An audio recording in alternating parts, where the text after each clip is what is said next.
परिवार की स्थिति अत्यंत गरीबी स्थिति थी, लेकिन मेरी मदर ने काफ़ी संघर्ष करके मुझे आगे बढ़ाया, मेरे पूरे परिवार को आगे बढ़ाया।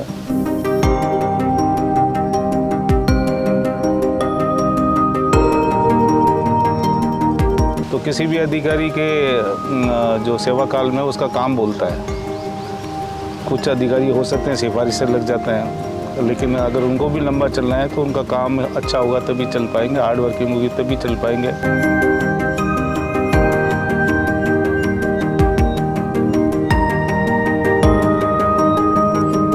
भारतीय जनता पार्टी से अगर कुछ सीखना पड़े तो क्या सीख होनी चाहिए? उनमें कोई सीखने लायक कोई चीज़ ही नहीं है जी। केवल चकाचौंध पैदा करना, भ्रम पैदा करना, झूठ बोलना, और कोई ऐसी बात ही नहीं जो उनसे सीखी जाए।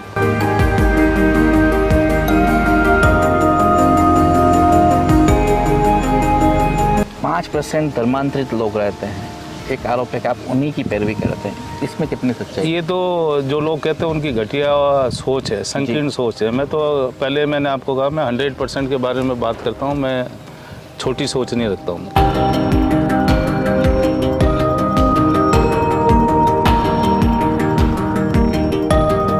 मैं चाहता हूँ कि रोज़गार के लिए पलायन ना हो और युवाओं को फ्रस्ट्रेशन नहीं हो, स्थानीय स्तर पर रोज़गार मिले।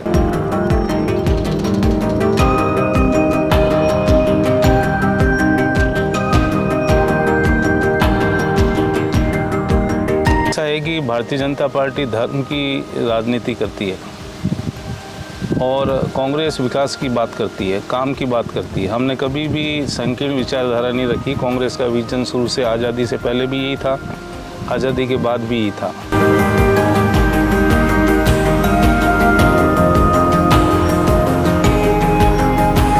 कमी क्या, कुछ हुआ ही नहीं है। कमी नज़र की बात ही नहीं है, कुछ किया ही नहीं उन्होंने। न ग्रामीण क्षेत्र के लोग उनको जानते हैं, ना कोई विकास कार्य करा है। 10 वर्षों में 250 करोड़ की राशि उनको एमपी फंड की भी मिली है। कोई रिफ्लेक्शन एक एमपी का मैंने अभी 8 विधानसभा के विजिट किया, ऐसा देखने को नहीं मिला।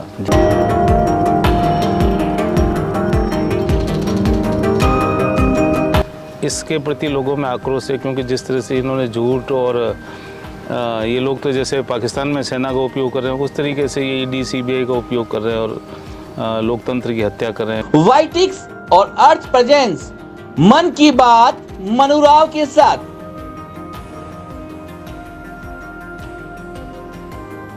हमें तो अपनों ने लूटा, गैरों में कहाँ दम था, हमारी कश्ती ही वहीं डूबी जहां पानी कम था। ये मुहावरा उदयपुर कांग्रेस की राजनीति के लिए भी सटीक बैठता है। लगातार 2 बार सांसद के चुनाव हो, 4 बार विधायक के चुनाव हो या 30 साल से उदयपुर नगर निगम का बोर्ड हो, कांग्रेस कभी अपनी सरकार नहीं बना पाई, कांग्रेस कभी अपना विधायक नहीं ला पाई, कांग्रेस कभी अपना सांसद नहीं ला पाई। लेकिन इस बार जो प्रत्याशी मैदान में है वह किसी गुट का नहीं है, पूरी की पूरी कांग्रेस उसके साथ लगी है। अब देखना दिलचस्प होगा कि क्या वह लगातार हार के सिलसिले को तोड़ पाते हैं या भारतीय जनता पार्टी फिर से हैट्रिक जमा देती है। तो आज हमारे साथ मन की बात में होंगे पूर्व जिला कलेक्टर ताराचंद मीणा, जो उदयपुर कांग्रेस से प्रत्याशी हैं और लगातार दौरे उनके चल रहे हैं। उदयपुर की 8 विधानसभाओं की अगर बात करें तो प्रतापगढ़ से धरियावद और डूंगरपुर से आसपुर जो विधानसभा है वह उदयपुर लोकसभा के अंदर है, और उदयपुर की मावली और वल्लभ नगर विधानसभा चित्तौड़गढ़ में है। इसीलिए ये जो बेल्ट है एसटी रिजर्व है। दरियावद हम आए हैं, हम उनसे बात करेंगे और जानेंगे उनकी मन की बात कि उनका मन क्या कहता है, वह चुनाव में किस रणनीति से उतरे हैं और क्या वह कांग्रेस की हार के मिथक को तोड़ पाएंगे। नमस्कार, आदाब, सत श्री अकाल, खमा गणी, जय भीम, जोहार। मैं मनुराव, आप देख रहे हैं हमारा खास कार्यक्रम मन की बात मनुराव के साथ, जिसमें आज जो शख्सियत है वो किसी परिचय की मोहताज नहीं है।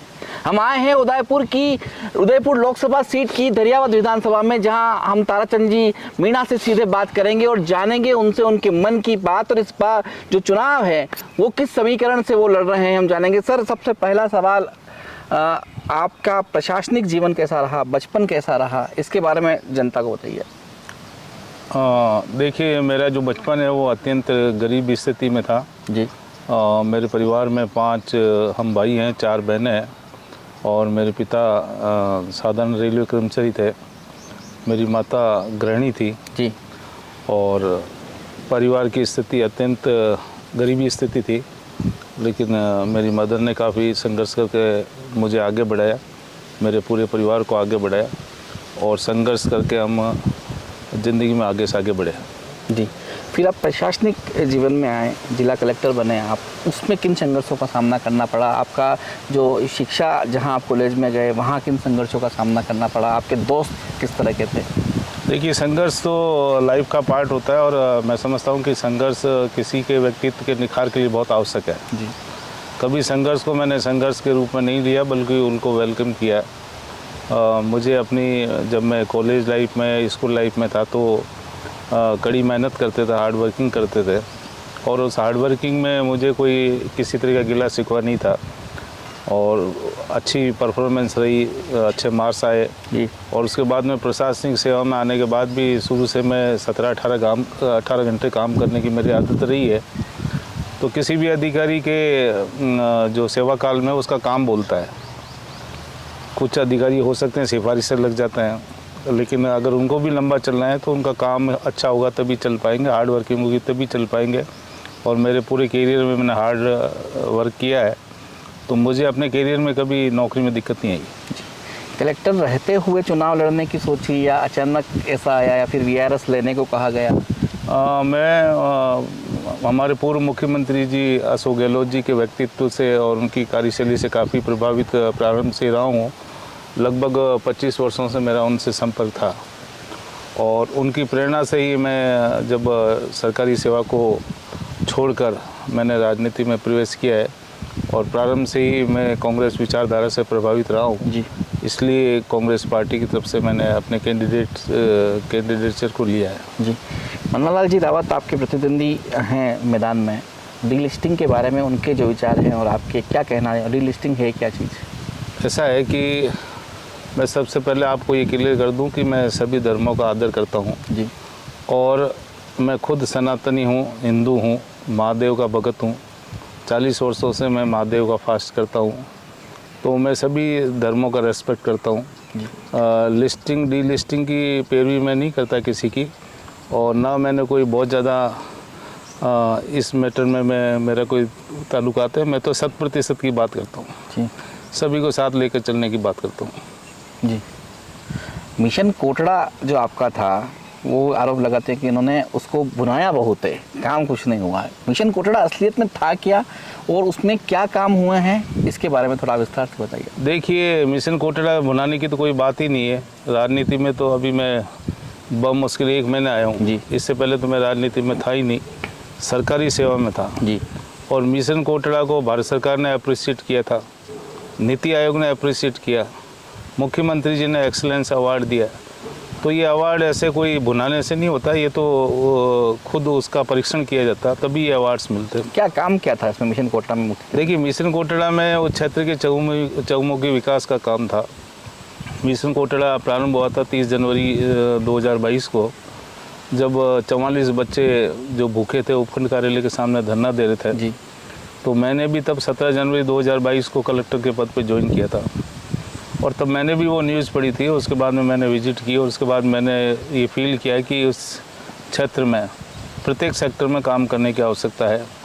तो न केवल बच्चों के लिए कल्याण के लिए काम करना है, बच्चियों के लिए भी करना है।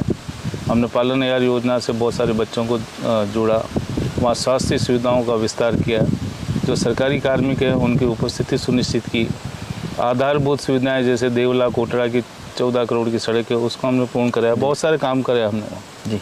आदिवासी बहुल इलाके में आप जा रहे हैं, अभी क्या विज़न सामने आ रहे हैं कि क्या करना चाहिए इनके लिए? देखिए, बहुत सारी चीज़ें हैं। सबसे पहली बात तो आदिवासी क्षेत्र में एक रोज़गार बड़ा इशू है और विशेष रूप से युवाओं को रोज़गार, क्योंकि यहाँ कृषि भूमि की होल्डिंग्स छोटी होती है। जी। पूरे साल उस परिवार का गुजारा नहीं चल सकता, इसलिए कई माइग्रेट कर जाते हैं समय प्रति गुजरात राज्य में। उसके साथ में उसकी फैमिली भी माइग्रेट कर जाती है, जिससे बच्चे पढ़ाई से वंचित हो जाते हैं।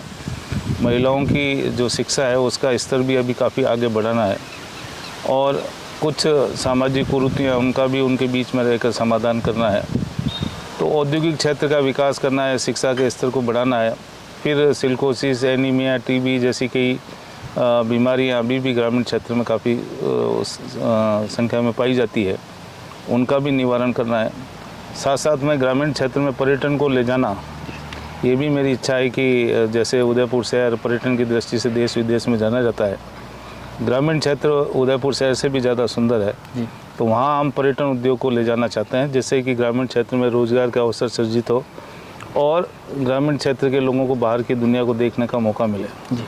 जिला कलेक्टर के अपने काम होते हैं, एक सरकार में रहे नेता के अपने काम होते हैं, लेकिन भारतीय जनता पार्टी ने आपके ऊपर आरोप लगाया कि आपने कलेक्टर रहते हुए एक एजेंट की तरह काम किया सरकार के। देखिए, सरकार की पॉलिसी और योजनाओं को अगर हार्ड वर्किंग से आम जनता के लिए क्रियान्वित करना अगर वो कार्यकर्ता कहते हैं तो मुझे इस बात की खुशी है, क्योंकि कांग्रेस की रीति हमेशा आम जनता के काम करने की रही है। जी। तो मैंने काम सरकार के लिए अच्छा करने की कोशिश की थ्रू आउट मेरे करियर में। जी। और इस पर अगर वो मेरे को कहते हैं कि मैं कांग्रेस का कार्यकर्ता हूँ, तो मुझे इस बात की खुशी है कि वो कांग्रेस का कार्यकर्ता बोलते हैं, क्योंकि कांग्रेस का विजन हमेशा आम आदमी के लिए रहता है और मैं उनके लिए काम करता हूँ। भारतीय जनता पार्टी से अगर कुछ सीखना पड़े तो क्या सीख होनी चाहिए? उनमें कोई सीखने लायक कोई चीज़ ही नहीं है जी। केवल चकाचौंध पैदा करना, भ्रम पैदा करना, झूठ बोलना, और कोई ऐसी बात ही नहीं है जो उनसे सीखी जाए। जी। कांग्रेस में लगातार 4 बार उदयपुर शहर में विधायक नहीं आ पाया, 2 बार लगातार सांसद नहीं आ पाया, कैसे पार करेंगे आप? ऐसा नहीं है, किसी ज़माने में बीजेपी भी 2 सीटों पे ही थी देश में। जी। कांग्रेस ने भी कई उतार चढ़ाव अपने इतने लंबे 140 साल पुरानी पार्टी देखे हैं। जी। ऐसा कुछ नहीं है कि कोई अगर दो बार एमपी रहा या 4 बार एमएलए रहा तो कोई वापस कांग्रेस रिपीट नहीं कर सकती। मैं पूरे लोकसभा क्षेत्र में मेरी विजिट रही है, लोगों से इंटरेक्शन किया है, मुझे पूरा आत्मविश्वास है कि जो उदयपुर लोकसभा के क्षेत्र की सीट है वो कांग्रेस निश्चित रूप से विन करेगी। जी। 5% धर्मांतरित लोग रहते हैं, एक आरोप है कि आप उन्हीं की पैरवी करते हैं, इसमें कितनी सच्चाई? ये तो जो लोग कहते हैं उनकी घटिया सोच है, संकीर्ण सोच है। मैं तो पहले मैंने आपको कहा मैं 100% के बारे में बात करता हूँ, मैं छोटी सोच नहीं रखता हूँ। मैं सभी को साथ लेके चलता हूँ। इस तरह की जो संकीर्ण सोच है वो हमारी विचारधारा में नहीं है। जी। उदयपुर झीलों की नगरी है, झीलों के लिए आपका क्या विजन है? बिल्कुल, झीलें हमारी उदयपुर के वासियों की एक तरह से प्राणवायु है, दिल में बसती है, और झीलें की नगरी से, झीलों की नगरी से हमारा उदयपुर जाना जाता है। जी। तो झीलों को संरक्षित करना, उनको स्वच्छ रखना, वो हमारा प्राथमिक दायित्व पहले भी था जिला कलेक्टर के रूप में, और अब भी मेरा प्राथमिक दायित्व है।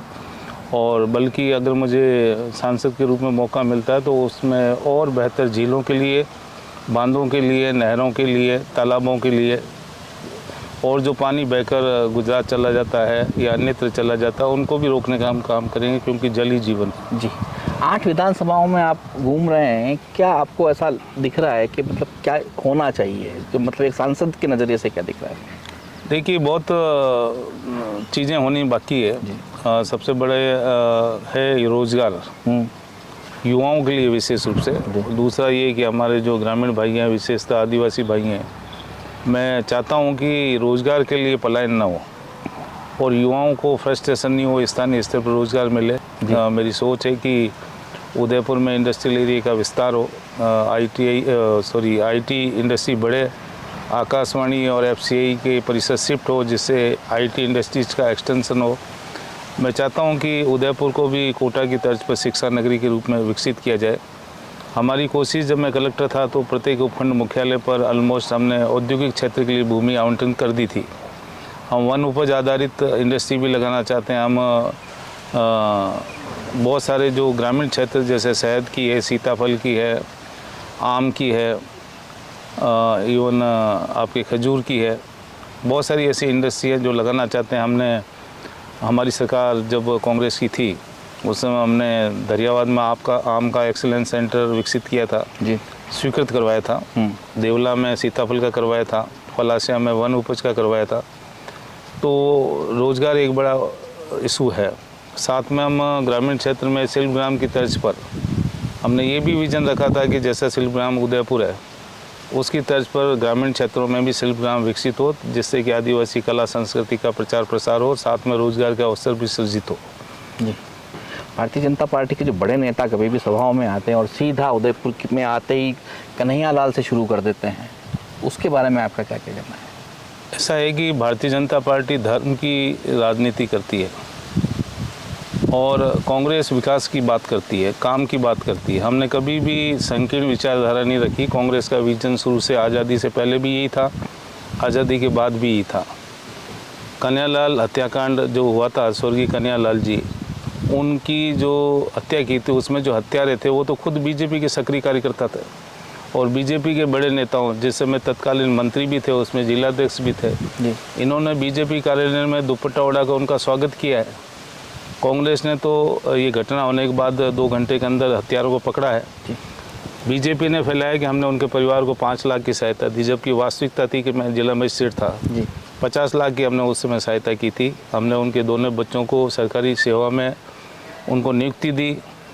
इतना ही नहीं, उस घटना के एकमात्र चश्मदीद गवाह राजकुमार शर्मा जी को, उनको भी हमने 5 लाख रुपए की सहायता दी, उनका इलाज करवाया। ग्रीन कॉरिडोर एस्टेब्लिश करके तत्कालीन मुख्यमंत्री महोदय ने चिकित्सा अधिकारियों की टीम जयपुर से भेजी और उदयपुर में उनका उच्च स्तरीय ट्रीटमेंट कराया। तो ये तो जो भारतीय जनता पार्टी है, इनकी सोच हमेशा से संकीर्ण ही रही है।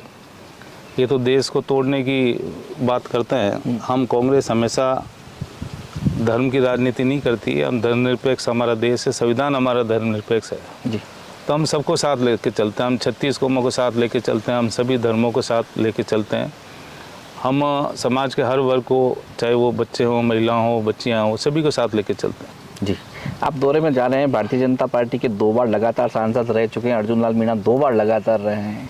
क्या दिख रहा है, क्या कमी नजर आई है, या फिर क्या आपको लगा कि वाकई में होना चाहिए? जनता क्या कमी, क्या कुछ हुआ ही नहीं है जी। कमी नज़र की बात ही नहीं है। कुछ किया ही नहीं उन्होंने। ना ग्रामीण क्षेत्र के लोग उनको जानते हैं, ना कोई विकास कार्य करे है। 10 वर्षों में 250 करोड़ की राशि उनको एमपी फंड की भी मिली है। कोई रिफ्लेक्शन एक एमपी का मैंने अभी 8 विधानसभा के विजिट किया, ऐसा देखने को नहीं मिला जी। मन्ना लाल जी से अगर कुछ सवाल करना हो तो क्या करेंगे आप? नहीं, मन्ना लाल जी, हम तो सभी का आदर करते हैं। मन्ना लाल जी का भी करते हैं और दूसरे कैंडिडेट खड़े हुए हैं उनका भी आदर करते हैं जी। हम इस तरह से, मैंने प्रारंभ से ही मैं आपको रिपीट कर रहा हूँ कि हम इस तरह से नैरो माइंडनेस नहीं रखते और नहीं संकीर्ण सोच रखते हैं किसी तरह की जी। कार्यकर्ताओं को क्या संदेश है, क्योंकि पहली बार ऐसा देखा गया कि आपके चुनाव लड़ने के बाद में सभी लोग एकजुट हुए हैं, उन कार्यकर्ताओं को क्या संदेश देना चाहते हैं?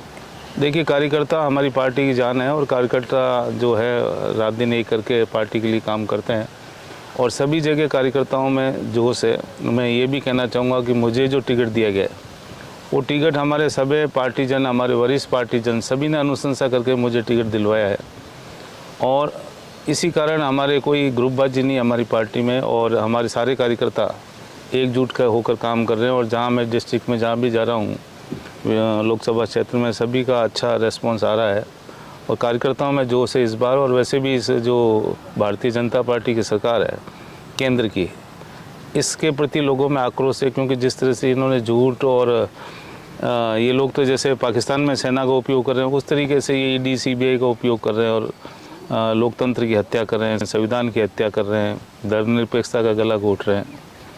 तो आम जनता और कार्यकर्ता दोनों इस चुनाव में भारतीय जनता पार्टी की केंद्र की सरकार को तड़ी पार करने के लिए उत्सुक है जी। 8 विधानसभाओं की अगर बात करें तो 2 में भारत आदिवासी पार्टी है, 1 में कांग्रेस है और 5 में भारतीय जनता पार्टी है। 1,20,000 वोटों का कोई मार्जिन है जिसमें कांग्रेस विधानसभाओं में देखें तो कांग्रेस पीछे रही है। लोकसभा में आप जीत के प्रति कितने आश्वस्त हैं? लोकसभा के जीत के प्रति मैं पूरा आश्वस्त हूँ, क्योंकि इस 4 महीने के लगभग कार्यकाल में भारतीय जनता पार्टी की जो राज्य की पर्ची सरकार है ये भी बेनकाब हो चुकी है, क्योंकि जो पर्ची से बनते हैं तो वो कैसा काम करेंगे जनता के सामने। और जो भारतीय आदिवासी पार्टी है, जिस तरह से उन्होंने युवाओं को भ्रमित किया था और युवाओं को भी वो बात मालूम पड़ चुकी है, तो मुझे नहीं लगता है कि अभी ये कोई गैप रहने वाली बात है जी। मैं अपनी जीत के प्रति पूरी तरह से आश्वस्त हूँ। मतदाताओं को क्या मैसेज देना चाहते हैं? मतदाताओं को तो मैं यही मैसेज देना चाहूँगा कि आगामी 26 अप्रैल को मतदान दिवस से अधिक संख्या में मतदान करें। यद्यपि शादी ब्याह का सीज़न है, सामाजिक कामकाज भी हो सकते हैं, लेकिन उत्सुक होकर बढ़ चढ़कर इसमें लोकतंत्र के पर्व में अपना हिस्सेदारी सुनिश्चित करें। ये थे ताराचंद जी मीणा, जिन्होंने अपनी पूरी बात बेबाकी से रखी, सारे ही सवालों के जवाब पूरी बेबाकी से दिए। मैदान में 8 प्रत्याशी हैं, 26 तारीख चुनाव का दिन मुकर्रर है। आपको मतदान जरूर करना है, क्योंकि आपका मताधिकार ही बताएगा आपके दिलों में राज कौन करेगा। उदयपुर न्यूज़ की मुहिम है, मतदान को ज़्यादा से ज़्यादा करें, मतदान प्रतिशत बढ़ाने में हमारी मदद करें और मतदान अवश्य करें 26 तारीख। नमस्कार।